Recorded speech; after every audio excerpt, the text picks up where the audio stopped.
नमस्कार। क्या कोई माननीय विधायक, माननीय मंत्री पेपर लीक के मुद्दे पर इस तरह से बोल सकता है? क्या कोई पूरे माहौल को टाइट करते हुए खुद भावुक हो सकता है? क्या कोई बड़े बड़े मठाधीशों को घेर सकता है? क्या कोई धनाढ्यों को ऊपर कटाक्ष कर सकता है? क्या कोई पेपर खरीदने वालों को 3-4 करोड़, 1000 करोड़ की बोली लगाकर विधानसभा में बोलता नजर आता है? जी हाँ, ये हैं गुलाब चंद कटारिया और राजस्थान सरकार के पूर्व गृह मंत्री हैं। राजस्थान में इनकी पार्टी में वरिष्ठ नेता रहे हैं। राजस्थान सरकार के ग्रामीण विकास पंचायती राज्य मंत्री रह चुकी हैं। अभी असम के माननीय राज्यपाल हैं। आइए दिखाते हैं, इनका वीडियो वायरल हो रहा है। नेता प्रतिपक्ष के रूप में राजस्थान विधानसभा का ये भाषण खूब वायरल किया जा रहा है, क्योंकि पेपर लीक इस समय मुद्दा बना हुआ है। और रीट के पेपर लीक पर क्या बोलते नजर आते हैं, क्या तंज कसते नजर आते हैं गुलाब चंद कटारिया, आइए सुनते हैं। उसके बाद बड़े बड़े पोस्टर बाहर लगाता है, मेरा 100% सिलेक्शन। ये है बीमारी की जड़। अगर मार करना चाहते हो तो यहाँ करो, तब तो जाकर के इसको कोई रोक सकोगे। बाकी से केवल मन को संतुष्ट करने का काम करो तो ये राजस्थान के उस गरीब बच्चे के साथ न्याय नहीं होगा, जो बड़ी मुश्किल से पढ़ता है, अपने घर में बूढ़े माँ बाप को भूखे मार के पढ़ता है और उसके बाद परीक्षा के लिए जाता है, रोता हुआ घर लौटता है। क्या दुख नहीं होता है? हम लोगों के मन में कोई रहम नहीं है कि आखिर उस बच्चे का क्या होगा जो अपनी बड़ी पीड़ा के साथ पढ़ रहा है। इन सारे पैसे वाले लोगों के पास में आपने सारी सरकारी नौकरियों को भेज दिया। मैं बहुत कड़वा सच बोल रहा हूं। आज जो पिछले 8 साल में नौकरी में लगे ना, उन सब का भी पोस्टमार्टम कराओ, आपको लगेगा आधा फर्जी मामला निकलेगा।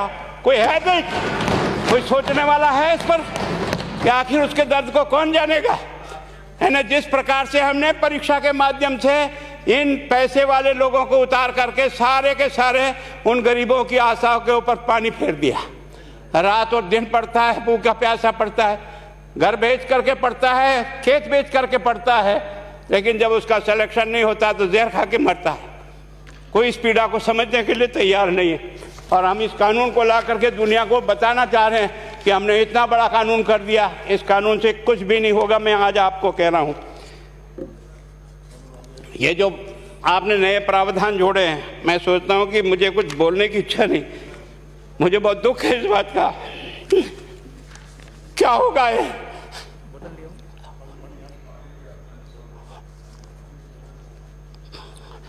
किस तरह की गैंग पालनी है हमने? पिला दो है ना। मैं उस दिन भी पूछा था कि मैंने कहा ये शिक्षा संकुल पे है, जिन लोगों को ड्यूटी पे लगाया, इसको लगाने वाला दोषी कौन है, जिसके कारण से पेपर जो है ना काट करके निकाल दिया। ये तो ठीक है, भाग्य हमारा अच्छा था कि सवाई माधोपुर की घटना छूट गई और एसओजी को उसमें हाथ में लग करके कुछ केस लग गया।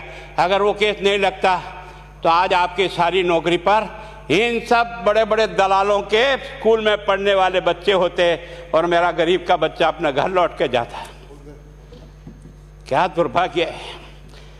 और इस कारण से केवल इसके लिए खुश मत हो जाओ कि हमने कानून बहुत सख्त बना दिया इसलिए अपराधी रुक जाएगा। नहीं, सिस्टम को बदलना होगा, ये परीक्षा का सिस्टम चेंज करना होगा।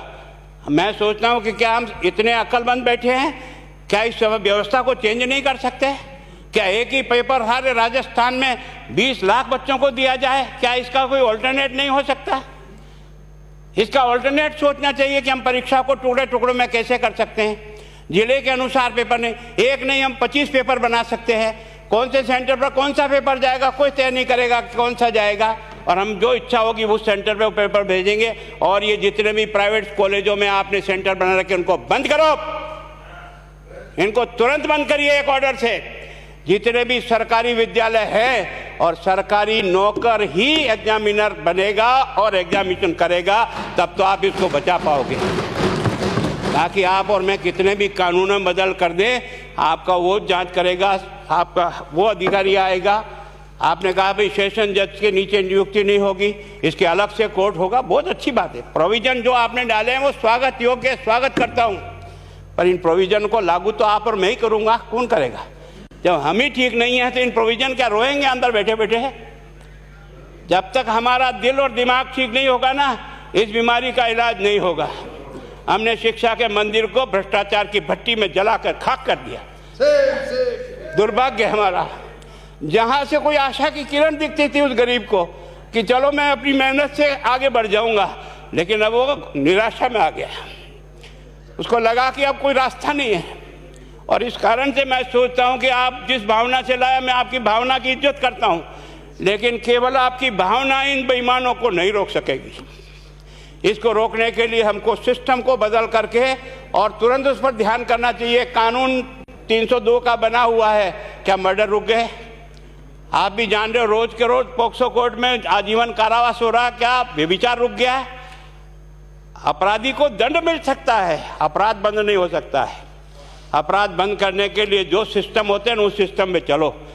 एकमात्र इस देश में भ्रष्टाचार की भट्टी में देश जल रहा था, केवल और केवल एक तरह से प्रत्येक व्यक्ति का खाता खुलवाकर देश के प्रधानमंत्री में सारा का सारा बेनिफिट उसका सीधा खाते में डाला।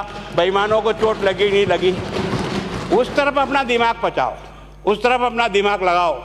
किस बीमारी का इलाज कहाँ है और कैसे हो, इस बारे में चिंता करने की कोशिश करो। मैं कई बार इधर सीकर और इधर गया तो मैं सोचता हूँ कोचिंग संस्थान की बिल्डिंग देंगे ना तो टोपी गिर जाए नीचे से।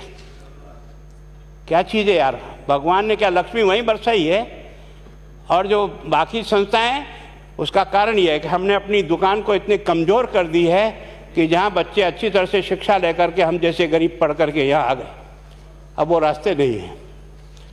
और इस कारण से मेरी बहुत विनम्र प्रार्थना है, इस बीमारी का इलाज चाहिए बच्चे को, कानून से नहीं होगा, कानून के अलावा होगा, और उसमें आप करें। धन्यवाद।